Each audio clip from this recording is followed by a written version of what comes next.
চলুন আজকে আপনাদেরকে আমার বাগানটা ঘুরে দেখাই।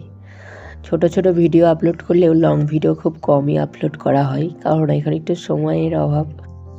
শীতের যে বাগান, তাতে কি কি গাছ লাগানো হয়েছে আজকে সেগুলো আপনাদের সাথে শেয়ার করব এই ভিডিওতে। শীতের বাগান আর ডালিয়া থাকবে না এমন তো হতে পারে না, তাই ডালিয়া তো অবশ্যই থাকবে। প্রতি বছরই আমি ডালিয়া গাছ লাগাই, কারণ এটা আমার খুবই পছন্দের। তবে এবছরের ডালিয়ার যে গাছ, তাতে কিন্তু আমার এখনও ফুল আছে এবং কিছু কিছু গাছ এখনও ফুল ধরেনি। এর একটা রিজন হলো, এবছর আমার বাগানের যে গাছ লাগানোর কোনো ইচ্ছাই ছিল না, কারণ এই বাগানটা সব থেকে কেউ যদি বেশি ভালোবেসে থাকে তাহলে সেটা ছিল আমার বাপি। তবে আমার বাপি এখন আর আমাদের মাঝে নেই, বেশ কয়েক মাস হলো আমাদের ছেড়ে চলে গেছে। তাই ভেবেছিলাম এর বাগান সেভাবে করব না, তবে আমার বাপি বাগান এত পছন্দ করতো, তাই ভাবলাম চলো বাগানের মাধ্যম দিয়েই কষ্টগুলোকে কিছুটা লাঘব করা যায়। গাছ বসানোর ব্যাপারে মনস্থির করতে করতে অনেকটা সময় পার হয়ে গেলেও আমি কিন্তু ওই রেডি গাছের চারা, কুঁড়ি ধরা গাছ নিয়ে এসে বাগান করা, এটা আমার খুব একটা ভালো লাগে না। আমাকে ওই থাম পটের চারা নিয়ে এসে ছোট থেকে বড় করা, তাতে ফুল ফোটানো, এটাই বেশি ভালো লাগে। তার একটা আলাদাই অনুভূতি। চারা গাছ নিয়ে এসে বসানো, সেগুলো ধীরে ধীরে যে বড় হবে, সেই দৃশ্যগুলোই অনেকটাই সুন্দর। তাই আমি এই সমস্ত সুন্দর মুহূর্তগুলোকে মিস করতে চাইনি, তাই আমি দেরি হলেও থাম পটের চারাতেই এই গাছগুলো করেছি। এখানে যত গাছই দেখছেন সবই কিন্তু আমি থাম পটের চারা থেকেই করেছি, নিয়ে এসেই করেছি। কোনো বড় গাছ, কুঁড়ি ধরা গাছ নিয়ে এসেছি এরকম নয়, কারণ আমার ওটা খুব একটা ভালো লাগে না। গাছকে নিজে হাতে বড় করব, তাতে একটা আলাদাই স্যাটিসফ্যাকশন। আমার বাগানের পার্মানেন্ট ফুলের গাছ হিসাবে 1 নম্বরে যদি বুগেনভিলিয়া থাকে, তাহলে 2 নম্বরে কিন্তু এই মিলি। বছরে 365 দিনের কোনো না কোনো ডালে ফুল ফুটেই থাকে, তাই এই গাছটা আমার কাছে কিন্তু খুবই পছন্দের। এর কাটাই ছাঁটাই করেছিলাম, তো কয়েকটা ডাল বসিয়ে দিয়েছিলাম, তা থেকেও আবার ছোট ছোট কুঁড়ি বেরিয়েছে। আর এদিকে মিনিয়েচার ভ্যারাইটিরও কাটিং করেছিলাম, তারও কিছু কাটিং লাগিয়েছিলাম, বেশ ভালোই গ্রোথ নিয়েছে। আর এদিকে বাগান বিলাস, এবছর বাগান বিলাসে আমি খুব একটা পরিচর্যা করতে পারিনি, তবুও বিনা পরিচর্যাতেই বলে বাগান বিলাসে খুব ভালো ফুল হয়, এটা কিন্তু সত্যি।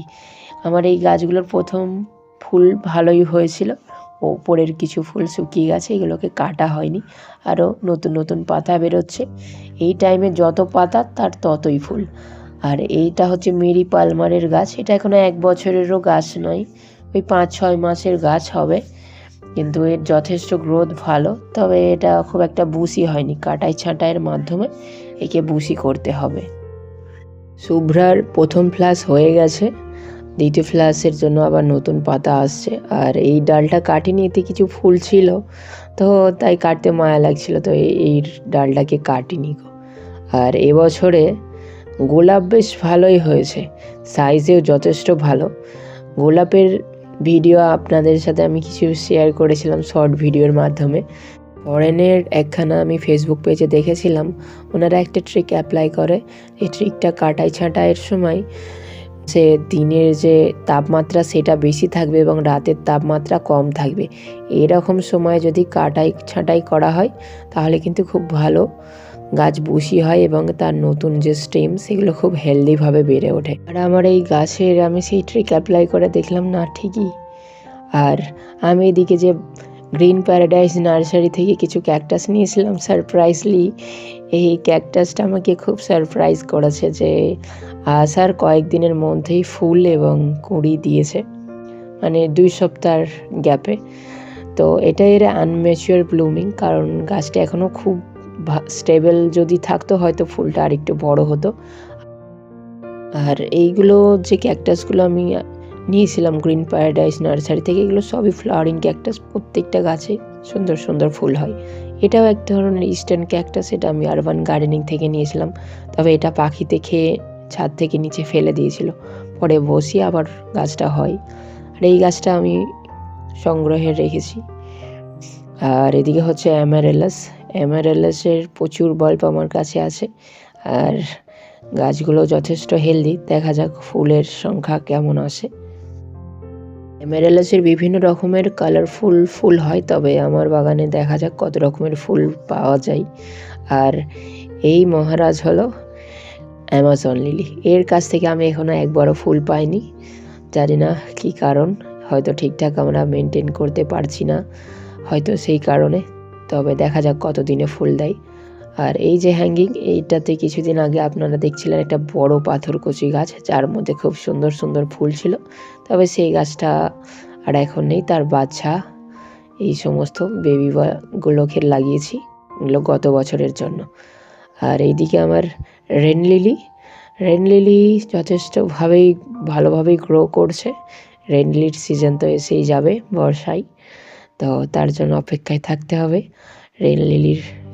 আর এদিকে আমি যে আরবান গার্ডেনিং থেকে রেন লিলিগুলো নিয়েছিলাম, এগুলো হলো হোয়াইট। এর বীজ হয়নি, তবে এর সাইড থেকে অনেক বাল্ব বেরিয়ে নতুন নতুন চারা হয়েছে। আর সব থেকে যেগুলো বেশি বীজ এবং চারা দিয়েছে সেগুলো হলো এই ইয়েলো রেন লিলি। এটা প্রচুর পরিমাণে চারা হয়েছে, টব পুরো ভরে গেছে। আর ওদিকে যে স্নেক প্লান্ট, সেই কন্টেনারটাতেও প্রচুর পরিমাণে চারা দেখুন পুরো ভরে গেছে। তো এটাতে এত পরিমাণে বীজ হয়েছে যে বাগানের চারিদিকে এর বীজ ছড়িয়ে গেছে। আর এই যে এদিকে স্নেক প্লান্ট, আমি এগুলো রেখেছি, যদি এটা গুগল থেকে আইডিয়াটা নিয়েছি। গুগলে আমি এই জায়গাটার ছবি তুলে পাঠিয়েছি, তো এই জায়গায় নাকি স্নেক প্লান্ট লাগাতে বলছে, নাকি স্নেক প্লান্ট লাগালে খুব ভালো হয়। তো আপনারাও জেমিনাইয়ের সাহায্যে কিন্তু খুব সুন্দরভাবে গার্ডেনিং ডেকোরেশন করতে পারবেন। আর এটা হলো অ্যাসপারাগাস ফক্সটেলের এই ফার্নটা আমাকে খুব পছন্দের। এর এক একটা স্টেম, এই যে দেখছেন, এর এক একটা স্টেম 1 বছর 1.5 বছর অবধি এইভাবে গ্রিন হয়ে থাকেন, মরে না। তো এটা হলো এর গ্রোয়িং পিরিয়ড। শীতকালটায় খুব গ্রো করে না, একই রকম থাকে, কিন্তু এই শীতের শেষেই নতুন নতুন গাছ বেরিয়ে আসে, পাতা। আর এদিকে হলো এই স্নেক প্লান্টের আর মানি প্লান্টের এই সেট আপটা আমি সেই সামনে রেখেছি। এই সমস্ত গাছ কিন্তু আমার কেনা নয়, এগুলো সবই রাস্তাঘাট এখান ওখান থেকে সংগ্রহ করা। এই গাছটারও একটা শর্ট ভিডিও আছে, এটা আমি একজনদের বাড়ি থেকে নিয়ে এসেছিলাম। এটা হলো ওয়েস্টার্ন ফার্ন। এই গাছ যদি আপনি আপনার বাগানে একবার লাগিয়ে ফেলেছেন, তাহলে তো আপনার বাগানের চারিদিকে এই গাছ হয়ে থাকবে। তখন আপনাকে বাধ্য হয়ে লোককে গিফট করতে হবে, যে এত পরিমাণ গাছ আপনি কোথায় বসাবেন আপনি খুঁজে পাবেন না। তাও আমি আমার বাগানের চারি সাইডে এই বর্ডারগুলোতে এই ফক্সটেল ফার্ন, এই ওয়েস্টার্ন ফার্ন আর এই অক্সালিসের যে এইগুলো দিয়ে বর্ডার করেছি। আর এইদিকে হচ্ছে অ্যামারেলাসের আরও একটি হেলদি বাল্ব রয়েছে। তো এইগুলোর থেকে কবে ফুল পাবো আমার, তার যে দীর্ঘ প্রতীক্ষা কবে সেসবে জানি না। আর এই পিস লিলিটা আমি রিপোর্টিং করেছি, পিস লিলির রিপোর্টিংয়ের ভিডিও আপনাদের সাথে শেয়ার করব। পিস লিলি, অ্যাগলোনিমা, তারপরে আপনার ওই অক্সালিস, এগুলো সকলেই কিন্তু লো লাইটে খুব ভালো গ্রো করে, তাই জন্য আমি এখানটায় রেখেছি, কারণ এখানে একটু কম লাইট আসে।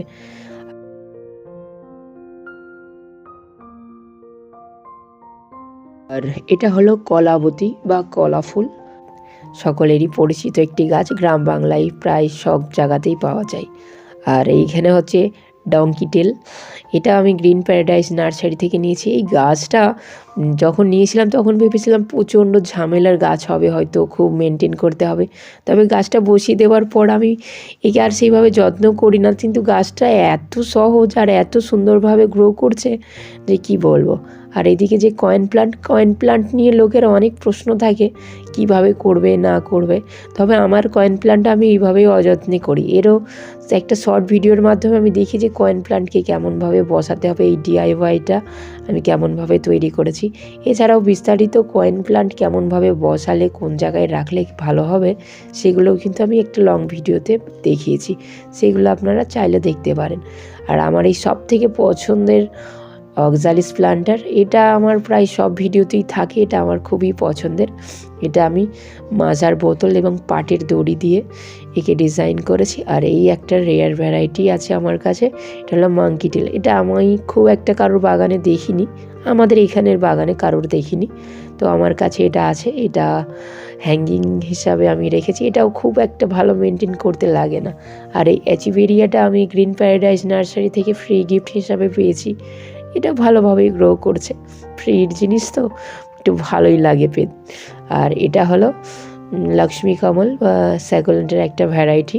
এটা আমি নিয়েছি পুষ্পরানী নার্সারি থেকে। গিয়েছিলাম অ্যাডেনিয়াম আনতে, কিন্তু অ্যাডেনিয়াম সেই মুহূর্তে ওই নার্সারির মধ্যে না থাকায় আমি এই স্যাকুলেন্ট কয়েকটা নিয়েছিলাম। এই যে এটাও, এই দুটো স্যাকুলেন্টই আমি ওই পুষ্পরানী নার্সারি থেকে নিয়ে এসেছিলাম, কারণ অ্যাডেনিয়াম তখন রাখিনি, বাগানে ছিল, নার্সারিতে নয়। তো নিতে হলে আমায় বাগানে যেতে হতো, তো আমি যাইনি। আর এইগুলো আমি সমস্ত এই কসবাইটের একখানা প্লাস্টিক কন্টেনারে লাগিয়েছি। এগুলো কোকোকোলার বোতল, এগুলো সব DIY এর শর্ট ভিডিওই আমি দিয়েছি, চাইলে আপনারা দেখে নিতে পারেন। আর এই যে ফার্ন, আমি এই ফার্নটাকে আবার শুধু জলে গ্রো করেছি। এটা কাঁচের বোতলে জল দিয়ে ওয়েস্টার্ন ফার্ন দিয়েছি, কিন্তু ভালোই গ্রো করেছে, বেশ অনেক দিন ধরেই আছে। নতুন নতুন পাতাও বেরোয়, তবে জলটাকে 1 সপ্তাহের মধ্যে একবার অন্তত চেঞ্জ করতে হয়। আর এই যে ক্যাকটাসটা, এটা হচ্ছে আমার বন্ধুর বিয়েতে গিয়ে কালেক্ট করা। এটার প্রায় বয়স হয়ে গেল 1.5 থেকে 2 বছর। গাছের গ্রোথ খুব স্লো, তাই জন্য এখনও এইভাবেই আছে। আর এই হলো অক্সালিসের একটা বেস্ট দিক। অক্সালিসকে যে কোনো প্লান্টারে আর যে কোনো জায়গাতেই আপনি বসাবেন, খুব সুন্দরভাবে গ্রো করা যাবে। তাই অক্সালিস আপনি যদি না লাগিয়ে থাকেন, একটা অক্সালিস গাছ লাগাবেন। আর এগুলো হলো হ্যাঙ্গিং হিসাবে রেখেছি এই সিংহনিয়ামটাকে মাজার বোতলে। হ্যাঁ, যেটা বলছিলাম, অক্সালিস কিন্তু খুবই একখানা ভালো গাছ। অক্সালিসকে আপনি চাইলে আপনার বাগানে অবশ্যই একবার অ্যাড করে দেখতে পারেন। এর একবার বসালে আপনার বাগানের চারিদিকে অক্সালিসে অক্সালিস। আর এ ব্রাইট লাইট, লো লাইট যেমনই বলুন, সব জায়গাতেই নিজেকে খাপ খাইয়ে নেয়। আর এটা হলো অর্কিড। একে আপনারা নতুন দেখছেন, আপনাদের সাথে আমি একে কখনো পরিচয় করাইনি, কারণ অর্কিড নিয়ে আমার খুব একটা অভিজ্ঞতা নেই। এটা নতুন একেবারে অভিজ্ঞতা, তাই আমি নিজেই এটার থেকে অনেক কিছু শিখছি। তো এই সম্পর্কে অনেক কিছু জানার হয়ে গেলে তারপর আমি আপনাদের সাথে এদের অভিজ্ঞতাটা শেয়ার করব। আর তবে আপাতত একটা জিনিস আমি আপনাদেরকে বলতে পারি, যে আপনারা যদি অর্কিড কিনতে যান, যে ভুলটা আমি করেছি, অন্তত সেই ভুলটা যেন আপনারা না করেন। অর্কিড কিনতে গেলে অর্কিডের যে ক্যাটলগ থাকে, তাতে বিভিন্ন রকমের সুন্দর সুন্দর ফুল দেওয়া থাকে। তো আপনি চেষ্টা করবেন সেই ফুলের প্রেমে না পড়ে গাছের যে স্বাস্থ্য তার প্রেমে পড়তে। কারণ এই ফুলটা ছিল এত সুন্দর, কিন্তু গাছের কন্ডিশন ভালো ছিল না, কিন্তু ফুলের লোভে গাছ নিয়ে নিলাম, কিন্তু গাছটা সারভাইভ করলো না। এখনও মরেনি, জানি না সারভাইভ করবে কি না। তবে এইদিকে আমি এই যে গাছটা, এই গাছটার হেলথ তখনও ভালো ছিল, আর একে আনার পর খুব সুন্দরভাবেই গ্রো করে যাচ্ছে। তো একে খুব একটা ঝুট ঝামেলার মধ্যে আমাকে রাখে না, তো একে নর্মালি মেনটেন করি। কিন্তু একইভাবে আমি ওকে মেনটেন করতে চাইলাম, কিন্তু বাঁচলো না। যদি আমি ওর হেলথটা তখন দেখে নিতাম, তাহলে আর এই পরিস্থিতি তৈরি হতো না। সকল বাগানির বাগানে কমন একটা গাছ হলো এই স্পাইডার প্লান্ট।